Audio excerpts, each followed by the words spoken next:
الفاتحة إلى حضرة النبي محمد صلى الله عليه وسلم ثم إلى حضرة أخوانه من الأنبياء والمرسلين والشهداء والصالحين والعلماء العاملين والمصنفين وجميع ملائكتك المقربين ثم إلى أرواح آبائنا وأمهاتنا وأجدادنا وجداتنا ومشايخنا ومشايخ مشايخنا خصوصا الأرواح مؤلف هذا الكتاب أن الله يتغشاهم بالرحمة والمغفرة وأن يعيد علينا من بركاته ونفحاته في الدين الدنيا الآخرة وإلى حضرة النبي محمد صلى الله عليه وسلم الفاتحة.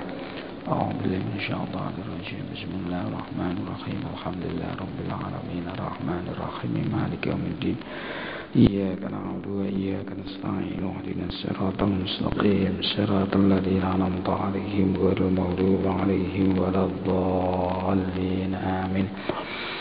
بسم الله الرحمن الرحيم. الحمد لله رب العالمين وبه نستعين على أمور الدنيا والدين والصلاة والسلام على أشرف الأنبياء والمرسلين سيدنا ومولانا محمد وعلى آله وصحبه أجمعين. أما بعد. Bapak-bapak dan ibu-ibu jamaah Masjid Agung Jamek Malang yang dimuliakan Allah Subhanahu wa taala serta para pendengar di rumah yang budian. Mari pada pagi hari ini kita bersama-sama bertasyakur menjadikan syukur kehadirat ilahi Rabbi Allah Subhanahu wa taala atas limpahan rahmah, hidayah dan inayahnya kepada kita bersama. Utamanya di pagi hari ini kita diberi kesehatan oleh Allah, kita diberi kemampuan, kemauan dan kesempatan untuk dapat mengkaji salah satu buku yang berisi hukum-hukum Allah, itu kitab Bulughul Maram, yang saat ini kita akan bicara mengenai dua sujud, yaitu satu sujud tilawah, yang kedua sujud syukur. Mudah-mudahanlah ilmu yang kita kaji nanti benar-benar menampakkan ilmu yang nafi', ilmu yang bermanfaat, berguna bagi kita bersama untuk menggapai ridha Allah Subhanahu wa taala.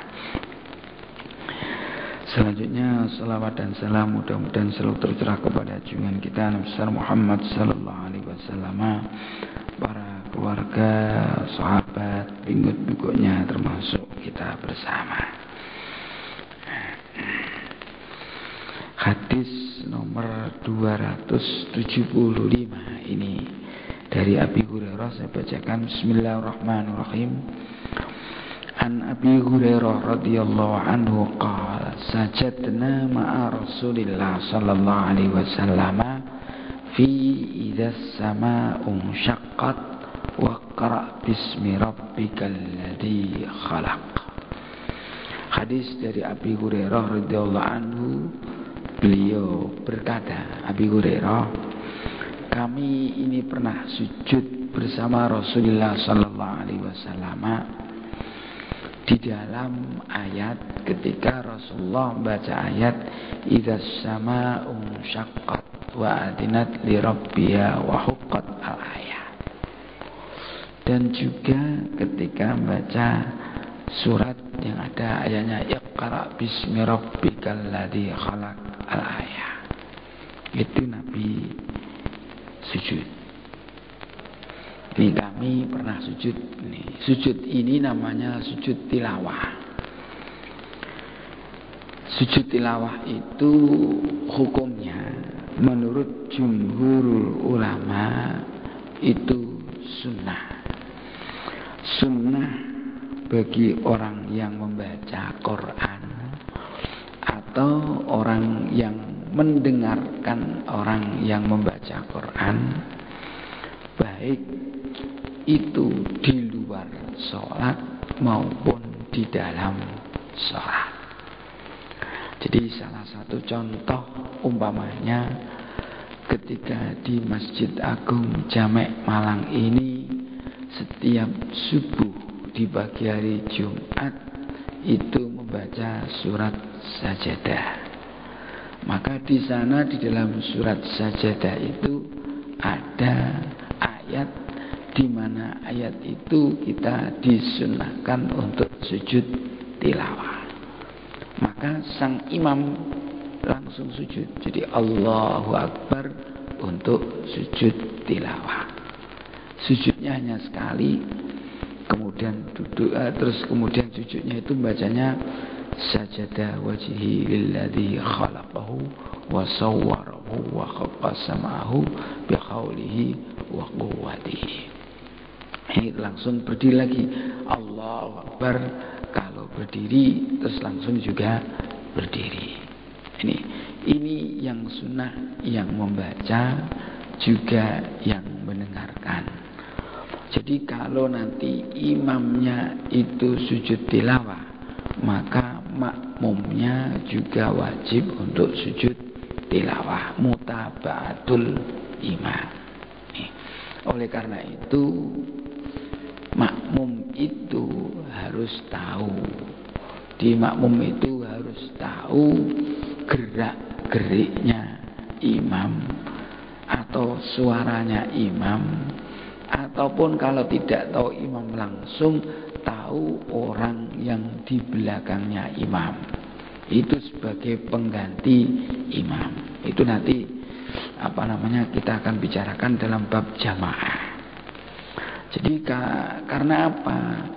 Karena nanti khawatir ketika makmum itu tidak tahu gerak-geriknya imam, tidak tahu orang yang mungkin di mukanya dia itu yang langsung kepada imam.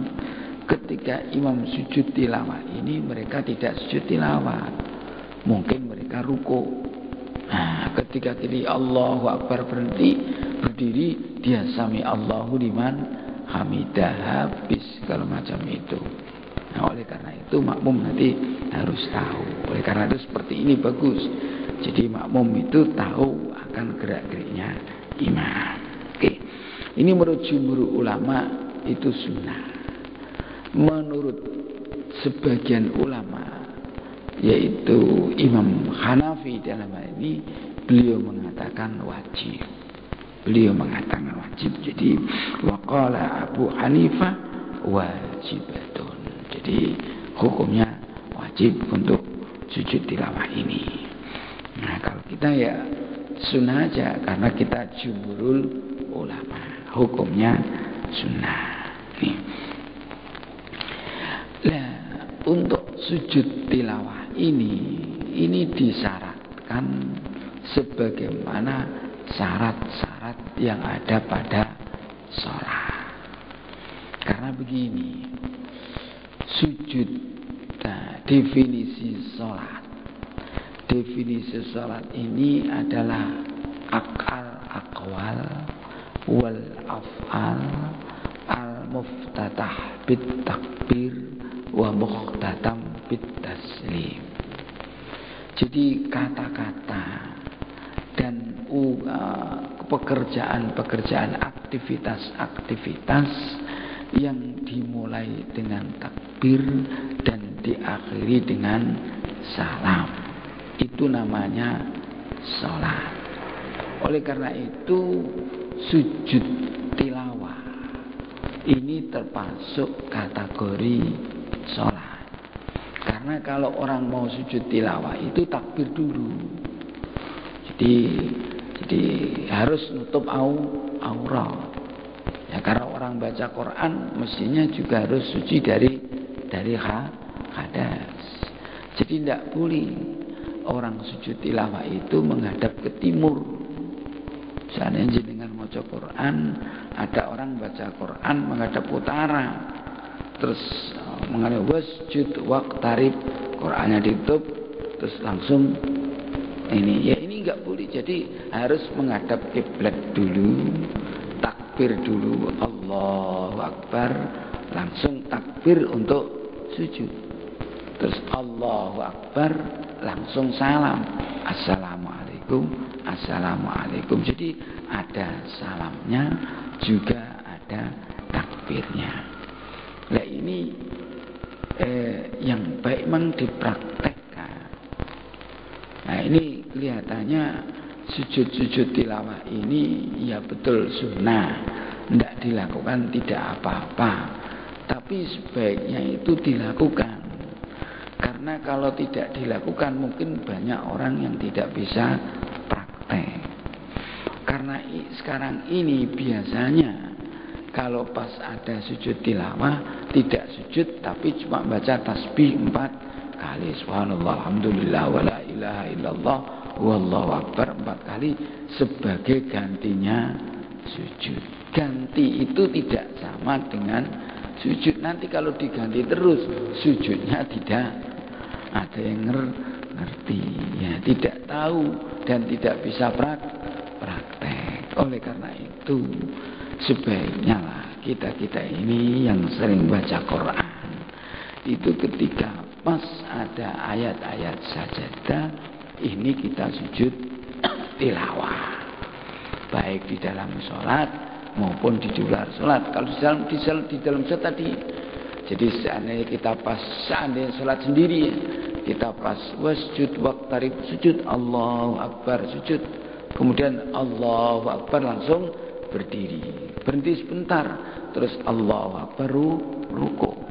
Jadi sujudnya untuk sujud tilawah langsung berdiri lagi, baru sujud takbir lagi untuk ruku. Itu kalau di dalam sholat. Kalau di luar sholat ya tadi di sini wa yushtaratu lahu ma yushtaratu lis-shalah. Ini disyaratkan untuk sujud tilawah ma yushtaratu lis-shalah. Segala sesuatu yang disyaratkan di dalam salat, min taharatin, suci dari hadas, wa satri auratin, dan menutup aurat. Nah, ini indal jumhur, untuk jumhurul ulama. Ini untuk jumhur ulama itu harus begitu, dan harus menghadap kiblat. Tidak boleh tidak menghadap kiblat. Ini tata cara sujud tilawah. Jumlahnya ada menurut Imam Ahmad bin Hanbal. Qala Ahmad maudhi'u sujudit tilawah khamsata asyara. Ada 15 tempat. Di dalam Al-Quran itu biasanya sudah ada alamatnya.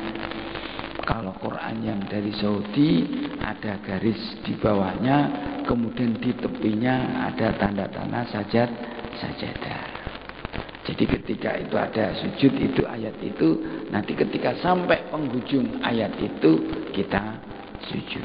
Jadi kita tutup sebentar, Allahu Akbar, kemudian kita sujud tilawah. Ini ditulisi semua di sini ada.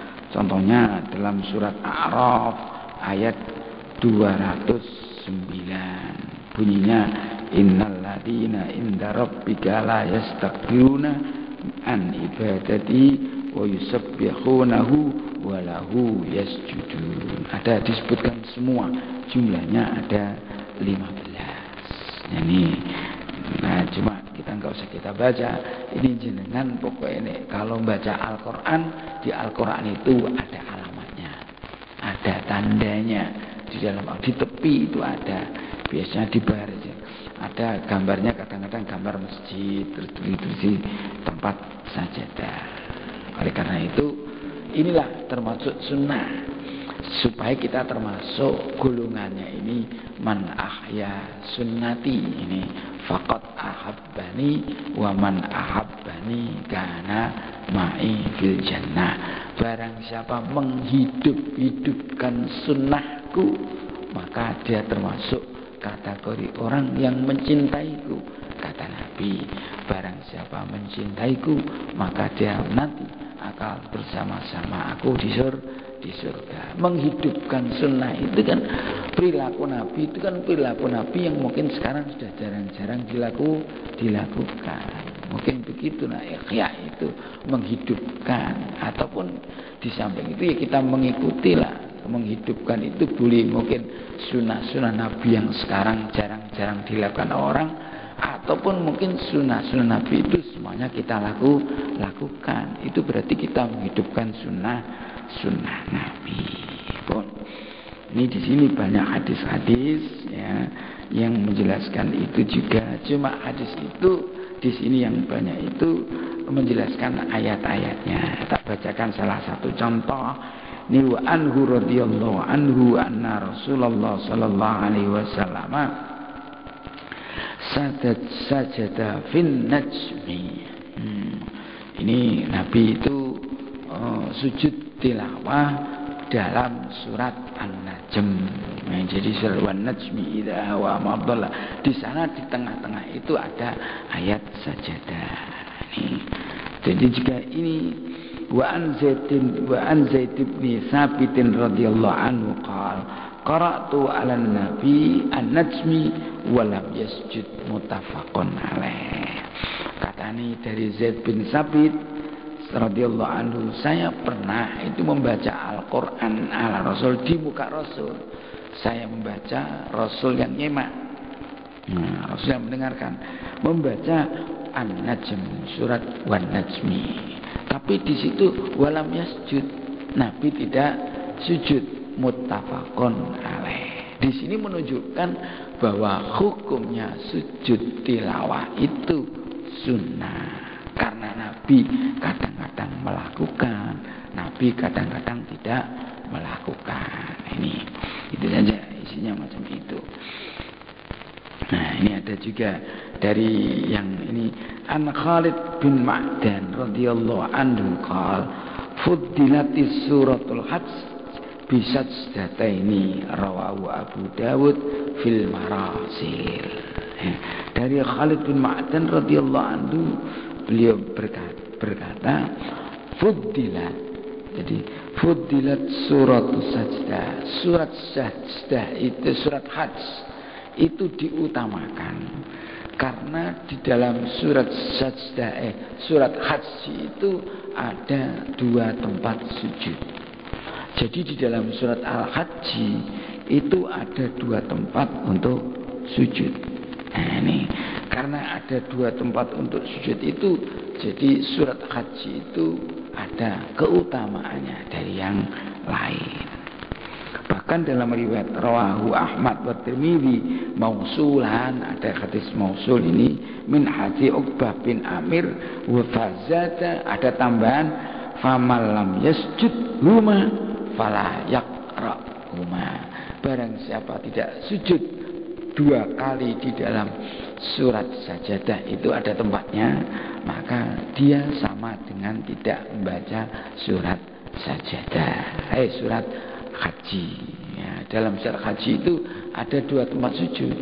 Kalau orang itu tidak mau sujud, itu sama dengan tidak membaca. Hadis muttafaqun alaih. Nah, di sini menunjukkan bahwa sujud tilawah itu tetap sunnah. Ini sama itu. Jadi berikutnya An Umar radhiyallahu anhu qala ya ayyuhannas innama namurru bis-sujud faman sajada faqad asaba wa man lam yasjud fala isma alaih. Rawahul Bukhari. Innallaha ta'ala lam yafrid as-sujuda illa an nasha wa huwa fil muwatta. Jadi pernah ini dari Umar berkata, wahai orang manusia, kami pernah lewat ya, ini dengan orang-orang yang sujud. Nah, maka barang siapa sujud ya baik, itu tepat dia. Tapi barang siapa tidak sujud tidak apa-apa. Ini jadi innallaha, sungguhnya Allah itu tidak mewajibkan sujud illa an-nasa, kecuali bila kita mau. Jadi ini hukumnya sujud tilawah itu sunnah. Itu saja pentingnya itu. Kemudian berikutnya ada sujud lagi yang kita kenal namanya sujud syukur. Syukur. Nih Hadisnya an Abi Bakrah radhiyallahu anhu anna Nabiyya sallallahu alaihi wasallam kana idza ja'ahu khabarun yasurruhu kharra sajidan lillah. Ini. Jadi ada 3 hadis. Jadi Nabi itu ketika mendengar berita, yang berita itu menyenangkan Nabi, beliau langsung ini sujud. Namanya sujud syukur. Ini 3 hadisnya. Yang kedua, Abdurrahman bin Auf radhiyallahu anhu qala sajadan Nabi sallallahu alaihi wasallam fa'atala sujud thumma rafa'a ra'sahu. Nabi pernah suatu ketika sujud lama sekali. Ini faqala inna Jibril atani fabasharani fasajadtu lillahi syukran. Terus setelahnya beliau itu bangkit dari sujud, lantas beliau mengatakan Jibril pernah datang baru saja mendatangiku dan membawa berita bagus kepadaku. Kemudian saya sujud kepada Allah karena saya terima kasih kepada Allah atas berita yang menggembirakan saya ini. Ini yang ketiga, sama berita gembira nanti tentang caranya. An Bara' bin Azib radhiyallahu anhu an Nabiy sallallahu alaihi wasallam ba'atha aliyan ila Yaman. Nabi ini pernah mengutus Ali untuk ke Yaman, untuk menaklukkan Yaman. Karena ketika itu Yaman belum masuk Islam. Fadzakarul hadis. Ini hadisnya panjang. Qala fakataba Aliyun bi islamihim. Kemudian Nabi itu menulis surat kepada Nabi memberitahukan bahwa orang-orang Yaman itu sudah masuk Islam. Orangnya itu kelompok Hamadan. Jadi kabilah Hamadan masuk Islam.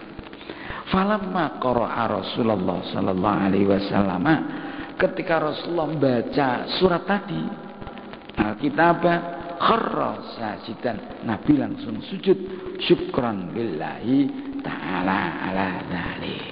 Ini Nabi kemudian sujud untuk syukur. Ini namanya sujud syukur. Oke, kita bacakan biar karena sujud syukri masyru'un, disyariatkan. Wadzalik inda khudusi nikmatin, ketika ada nikmat yang baru datang. Bukan nikmat yang lalu, nikmat yang baru datang. Jadi nikmat yang baru datang, contohnya apa? Ya, tadi mungkin ketika kita ujian lulus, ada dengar ujian anak kita pengumuman lulus, langsung aja sujud syukur, Allahu Akbar, sujud syukur. Nanti tata caranya sama. Atau mungkin kita mendapat rezeki yang banyak, tiba-tiba ada rezeki yang menurut kita banyak, nomplok pada kita. Nah, kita terus langsung sujud syukur. Ini jadi beritanya khudusun nikmatin au daf'i niqmatin. Nah, ini ataupun tertolaknya musibah. Jadi mestinya ini ternyata kita selamat, kita sujud syukur. Mestinya mau ada pas naik pesawat terus guncang sekali, ternyata kita bisa selamat, langsung aja sujud syukur. Nah, caranya gimana? Caranya juga sama. Caranya sama. Jadi ketika sujud kita, posisi kita boleh dalam posisi duduk lah, duduk. Ya, duduk aja. Terus takbir Allahu Akbar. Juga menghadap kiblat. Jadi karena tadi ini awalnya mesti takbir, diakhiri dengan salam. Takbir dulu menghadap kiblat, kemudian takbir. Nah, ya harus nutup aurat. Terus Allahu Akbar, takbir, Allahu Akbar, sujud sekali aja. Doanya sama dengan sujud tilawah. Kalau sujud tilawah, bahkan kalau di dalam jenengan kalau kagungan Quran yang dari Saudi itu sujud tilawah itu doanya beda-beda ya. Kalau bagi orang hafal Al-Quran mungkin gampang ya, sesuai dengan konteksnya. Kalau ada sesuai dengan konteksnya. Kalau konteksnya ini, doanya ini, konteksnya ini, doanya ini. Itu kalau sujud, jadi sesuai dengan bacaannya. Doanya pas apa, terus itu sujud ini, doanya ini pas apa ini. Dan itu termaktub kalau kita mau membaca di Al-Quran yang cetakan yang mungkin hadiah dari Saudi itu ada, di belakang itu ada. Saya tidak hafal. Kalau jenengan mboten hafal seperti saya, ya doa aja sajada waji lilladzi khalaqahu wa sawwarahu wa khaqqa sam'ahu bi haulihi wa quwwatihi. Nek mboten hafal, ya subhana rabbiyal a'la wa bihamdihi. Nek mboten hafal, wong mboten hafal, boleh aja. Yang penting sujud. Demikian juga nanti sujud syukur ini. Ya sama saja wajib, caranya macam itu. Cuma di dalam kitab itu ada bidaya. Kalau sujud tilawah, sujud syukur ini ada yang membolehkan tanpa suci dari hadas. Boleh ketika kita masih batal, maksudnya tidak hadas kecil, bukan hadas besar, itu boleh. Karena apa? Khudusun nikmah. Ketika nikmat itu datang, mungkin kita tidak dalam posisi suci. Tapi kalau kita ingin bagus, ya wudu dulu. Wong mau sujud kepada Allah, wudu dulu kemudian sujud. Jadi kalau tidak apa. Contohnya ketika kita pas ujian diumumkan lulus saudara, dengan langsung aja menghadap kiblat, takbir kemudian sujud. Jadi harus menghadap kiblat. Itu namanya sujud syukur. Nah, ini caranya. Nah, jadi kalau dulu kan ada, kalau nggak usah sujud syukur, nikmatnya sudah dahulu, sekarang mau sujud, nah, enggak ada. Sujud syukur itu khudusu nikmatin, nikmatnya harus baru datang. Ya, mungkin rezeki yang nomplok, kita punya anak, mengharapkan anak sudah bertahun-tahun enggak lahir-lahir, nah tibanya kita punya anak lahir, anak kita cengar-cengar lahir, kita langsung sujud syukur. Ini namanya sujud syukur. Pun jadi kalau kita simpulkan sejak dulu bab sujud ini, sujud itu memang ada 4 kan. Ada sujud yang wajib, ya kan, sujud ketika sholat ini. Ada sujud itu sujud sahwi, kemarin kita telaskan sebab-sebabnya sudah ada. Ada sujud itu tilawah, dan ada sujud itu syukur. Jadi ada 4 macam sujud itu. Sujud yang satu sujud di dalam sholat biasa, yang kedua sujud sahwi, yaitu ketika orang tadi tempatnya sholat, kalau mungkin dia lupa, dia ragu, atau dia sholatnya ragu atau mau tambah ini kemarin itu. Nah, ini kita disunahkan sujud sahwi. Ada sujud tilawah, kalau pas kita membaca ayat-ayat di baca Quran yang dimana dalam Quran itu ada ayat-ayat yang mensunahkan kita untuk sujud, namanya sujud tilawah. Kemudian yang keempat adalah sujud syukur, yaitu sujud ketika kita menerima berita gembira atau mungkin mendapatkan nikmat yang menyenangkan. Nikmat jelas menyenangkan kita, atau kita bisa terhindar dari mara bahaya. Itu kita disunahkan sujud syukur. Nah, sekarang berikutnya babu sifatis sholat. Ini bentuk-bentuk macam sholat. Jadi nanti mungkin kita kelihatannya banyak bicara sholat-sholat sunnah ini. Di an Rabi'ah bin Malik an Aslami radhiyallahu anhu qala, dari Rabi'ah bin Malik al Aslami, qala lin Nabi sallallahu alaihi wasallam, Rasulullah, Nabi pernah berkata kepadaku, kata Nabi, Sal, coba kamu minta apa kepadaku. Ini karena Rabi'ah diajangi oleh Nabi, kamu minta apa? Fakultu as'aluka murafaqata fil jannah. Nah, ini ya, kalau disuruh minta, ini pinter Rabi'ah bin Malik, saya mohon saya bisa bersama-sama antum Rasulullah nanti di di surga. Ya mesti ini mintanya macam itu. Faqala au ghairu dzalik, yang lain. Nah. Terus apa namanya? Rabi'ah mengatakan lagi, qultu huwa dzaka, yaitu tidak ada yang lain. Huwa dzaka, pokoknya saya minta bisa bersama-sama kamu ya Rasulullah di surga. Qala fa inni ala nafsika bikasratis sujud. Nah, nih tolonglah saya untuk dirimu. Nah, ini jadi ini fa inni ala, jadi kamu usahakan, maksudnya itu ini bikasratis sujud, untuk banyak sholat. Nah, ini banyak. Jadi kalau kita ingin bersama-sama kepada Rasul, ini suruh memperbanyak sholat. Nah, di dalam suatu hadis yang sering saya katakan, as-sholatu khairu mawdu'in faman sya'a falyuksir faman sya'a falyuklil. Sholat itu perilaku yang paling bagus. Nah, oleh karena itu perbanyaklah sholat. Ketika barang siapa mau, perbanyaklah sholat. Barang siapa tidak mau, ya persedikitlah. Barang siapa mau, ya persedikit, terserah. Ini berarti bukan sholat wajib. Kalau sholat wajib itu jelas hanya 5, tidak bisa ditambah. Orang yang menambahi sholat wajib ada 5 itu, zuhur, asar, maghrib, isya dan subuh, itu bid'ah, tidak boleh, tidak ada. Karena sudah mujma' alaih, sudah usul ulama sepakat bahwasanya kewajiban sholat itu hanya 5 waktu. Yang suruh memperbanyak itu sholat sunnah. Nah, ini sholat sunnah ini disuruh memperbanyak.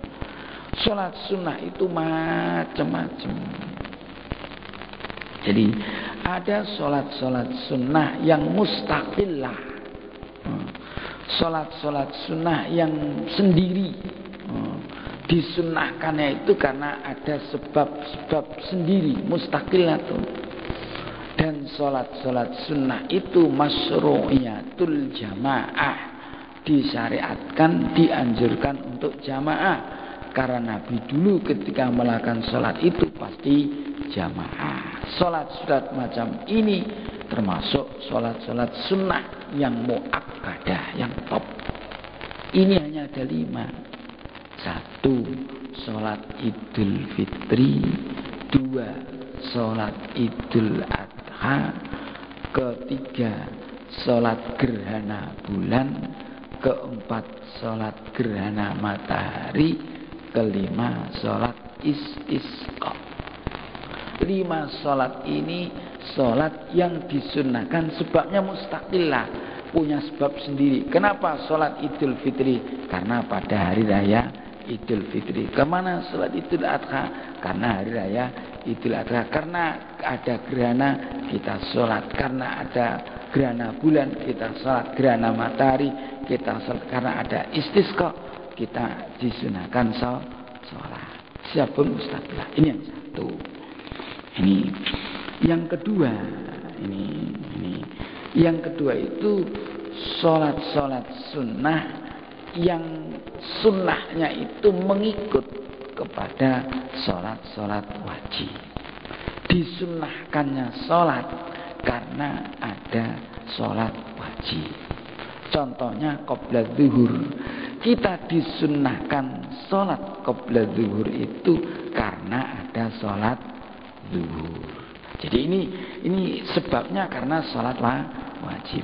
Kita disunnahkan sholat qabla zuhur karena ada sholat zuhur. Kita disunnahkan sholat qabla asar karena kita ada sholat asar. Ini semuanya ada aturannya. Ada aturannya. Jadi kalau tidak ada aturannya, tidak. Seperti ba'dal asar, tidak ada aturannya. Nabi tidak pernah melakukan sholat ba'dal asar. Nanti kita akan contohnya ba'dal subuh macam ini. Nabi tidak pernah sholat ba'dal subuh. nanti kita akan jelek. Itu sholat sunnah. Nah, ini yang ada karena kaitan. Kemudian juga ada sholat sunnah yang dilakukan oleh Nabi, yang ada hadis-hadisnya dijalankan Nabi. Contohnya sholat duha, sholat tarawih, sholatul lail, sholat witir. Itu dilakukan oleh Nabi. Itu kemudian sholat mutlak yang lain. Oleh karena itu kadang-kadang kita kenal ada sholat birrul walidain, sholat taubat, sholat macam-macam itu, sholat Lailatul Qadar, sholat itu semuanya termasuk kategori sholat sunnah mutlak.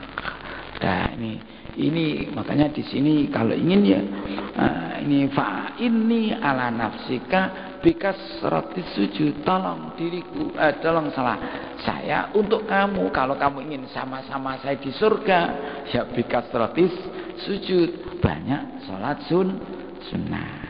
Maka terserah kita. Nanti boleh kita sholat sunnah. Insyaallah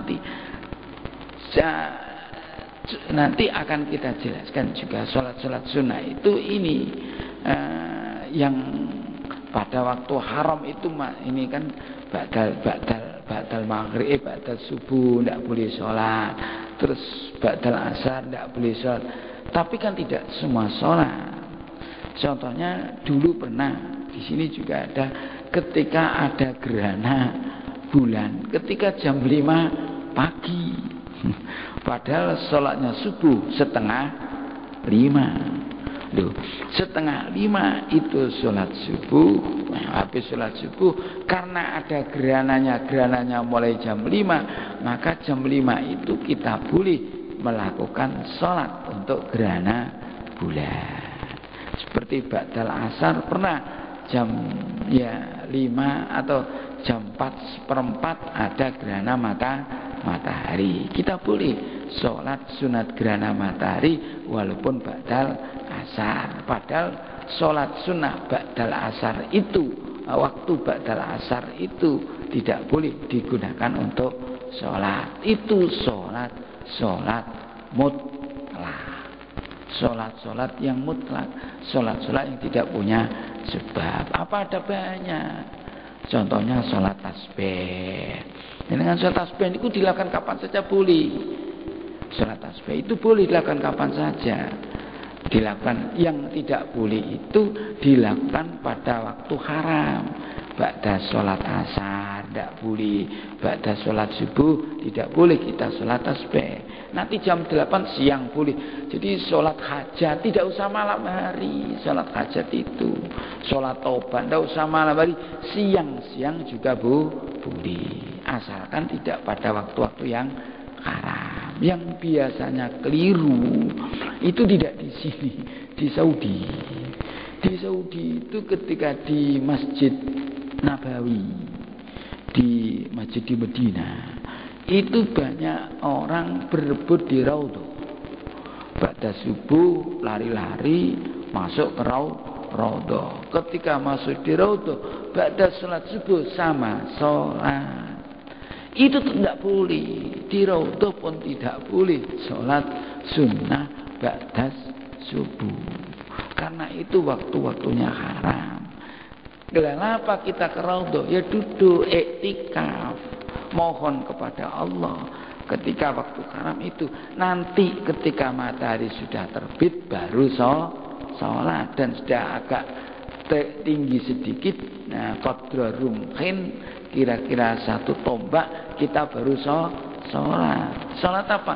Bisa sholat duha, bisa sholat hajat, terserah kita. Bisa sholat tasbih pada waktu itu. Tapi tolong nanti sampai dengan matahari itu terbit dan agak tinggi.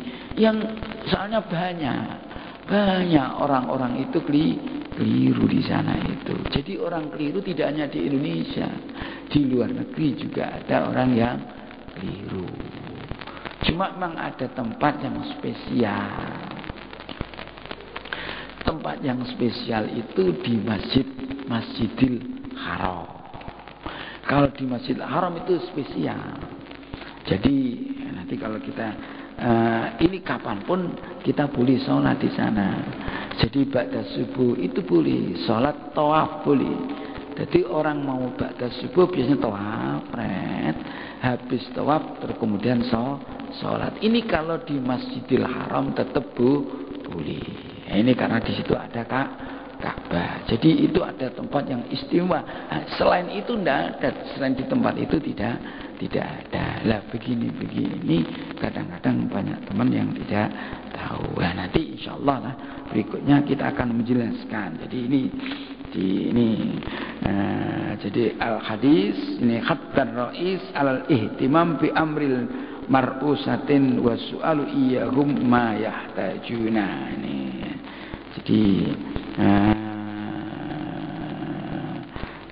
jadi ini boleh ya pemimpin itu ya mendorong kepada orang yang dipimpin untuk dia minta kepadanya tentang persoalan apa yang dia dibutuhkan. Jadi boleh ya, baik kan kalau pemimpin tanya kepada rakyat kamu butuh apa, itu boleh ya.